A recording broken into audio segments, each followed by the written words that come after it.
Morning, everyone, and welcome to Unique, Not Different. With me, I have Mr. Marlon Parieaho.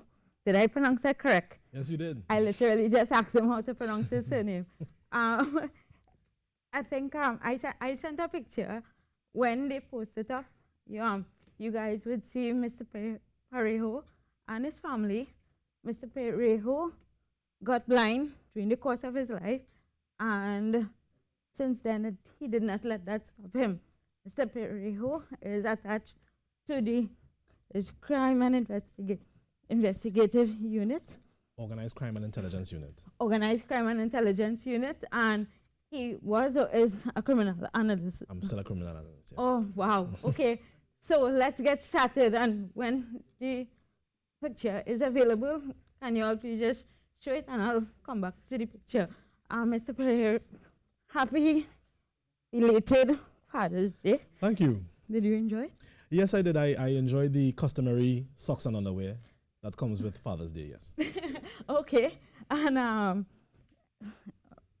in how long have you been blind? This year would make it 8 years. I got blind due to glaucoma in 2011. Okay, and how long have you been married? I have been married for, let me see, since 2001, Oh. so that'd be 18 years.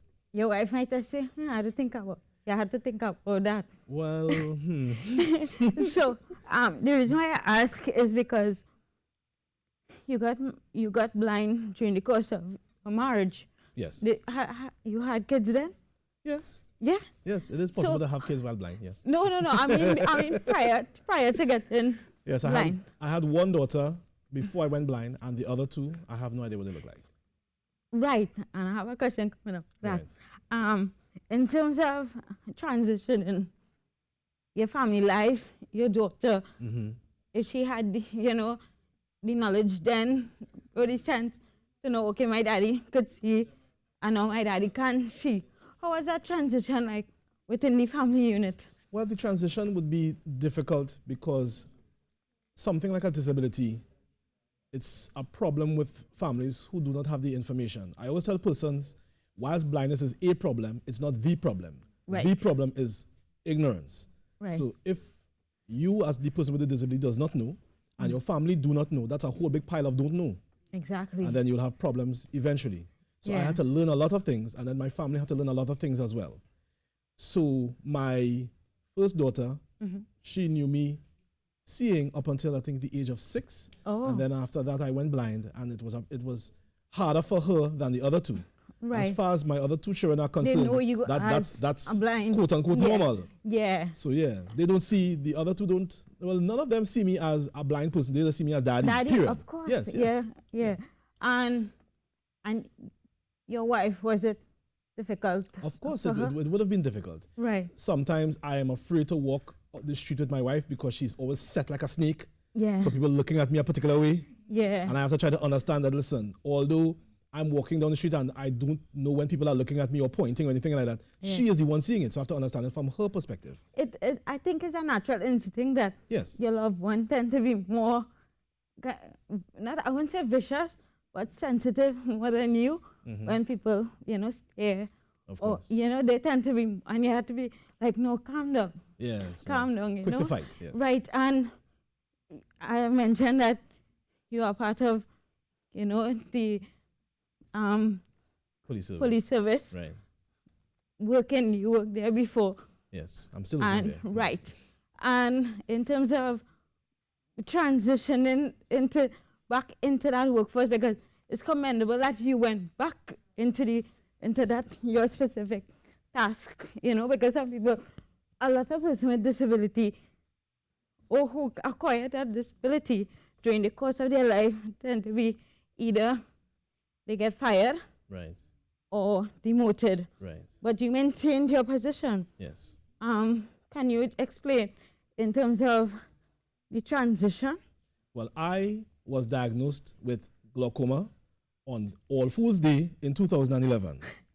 I thought it was a joke, Right. but it was no joke. The doctor told me that you will never see again. Mm-hmm.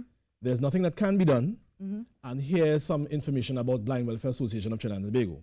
Yeah. Now, as I said, the problem is not necessarily blindness, but ignorance. And my ignorance, as with a lot of persons, because they associate blindness and blind welfare with basket making. And I was one of those persons, not realizing that the person, especially the person who dropped me off today, is another police officer named Lyndon Fraser. He had a cousin that still works at blind welfare. And he told me, listen, no, it's not about basket making. You can learn how to use your computer. Exactly. You can use how to use your phone. You can learn to do a lot of things. Yeah. And I was like, no, blind people don't know how to use the computer. Blind people don't even know how to use the toilet. What are you talking about? Right. So it's a lot of ignorance. And I learned from blind welfare, and then I learned from another organization called Parieaho, and who could use more computer more than me. Right. And because of that now, what happens is that I keep learning more and more and more. Yeah. So now I'm quite efficient where I work. So I reached a stage where I used to ask persons, I used to dictate my reports to persons. Yeah. Now I practically type reports for people, sighted people, because I can type so fast. Have you noticed that since becoming blind, your other instincts and senses develop more? Well, yes, it would. Now, the thing is, I'm not Daredevil. Right. Conservative. Some people feel that because you're blind that you can hear someone frying fish in Talparu or something like that. No, it doesn't work like that. Because I do not have sight, all my other senses tend to try to compensate. Good. So like, for example, I will know where doorways are because I can feel the difference in temperature, subtle differences in temperature as I go towards the door. Right. A person with no disability may not feel that because they don't have to. Yeah. You understand? Yeah. So it's not that I hear better than the other person. I probably would hear it first. Understood. Yeah. Yeah. You represented the country in Toastmaster champion. I have a story to give for that. when I heard that Laura Esguy told me, she quickly mentioned it, right? And I said, oh Lord, how will you get a toaster in here, right? And I was thinking, what patterns and if we have time and stuff. And my instinct telling me, go online, type up Toastmaster champion. And I said, oh Lord, I would have let down myself. So can you explain quickly what is Toastmaster champion? And I see you have your badge. Yes, badges. Badges. Toastmasters has absolutely nothing to do with toast. First and foremost, it's a club that deals with communication and leadership, advancement of the individual, and you learn by doing. Yeah. So what happens is that it deals with what you were made aware of is where I went to Haiti and represented the country in the tables topics segment of the speech competition. They have a speech competition twice a year, and they have Toastmasters from all over the world actually at the international level. I went there at the district level and I came third in table topics. Table topics meaning that they ask everybody a particular question and you have to answer the question off the cuff in 2 to 3 minutes and answer it properly. And it works very well with interviews like this one. I'm not surprised because I asked a new question and you're so eloquent, well spoken, and you're quick to correct. I've had a lot of practice. Yes, so it's like magnificent and I'm not surprised. I just want to end off in terms of your field because right now, the country are not delving into, things that we're not supposed to talk about. Right. But in terms of being a criminal analyst and what's going on in the country, right. What would you like to tell Trinidad and Tobago in terms of people who, we have a lot of unemployment and so on, and people thinking about going into the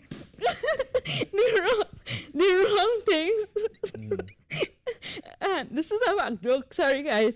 Going into the wrong things. And what would you like to tell them about the consequences?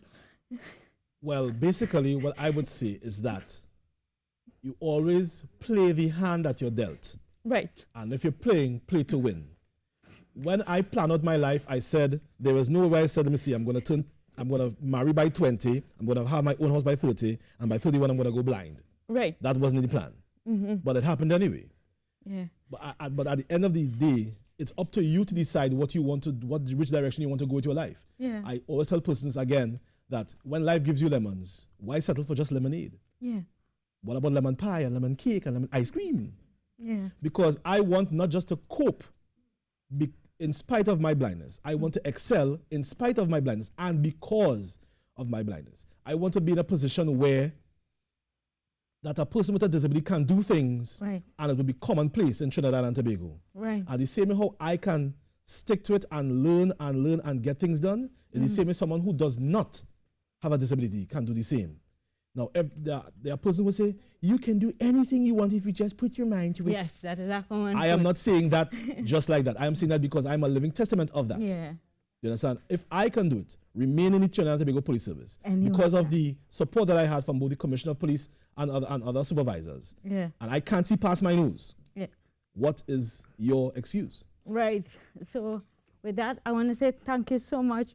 And seriously, you speak so well. Thank you. Yes. And guys, I think Rishi would explain the back joke because I can't leave you all hanging. Because I have if no he idea what it is. can. So thank you very much. You're very welcome. And this was another segment of Unique Not Different with me, Shamla.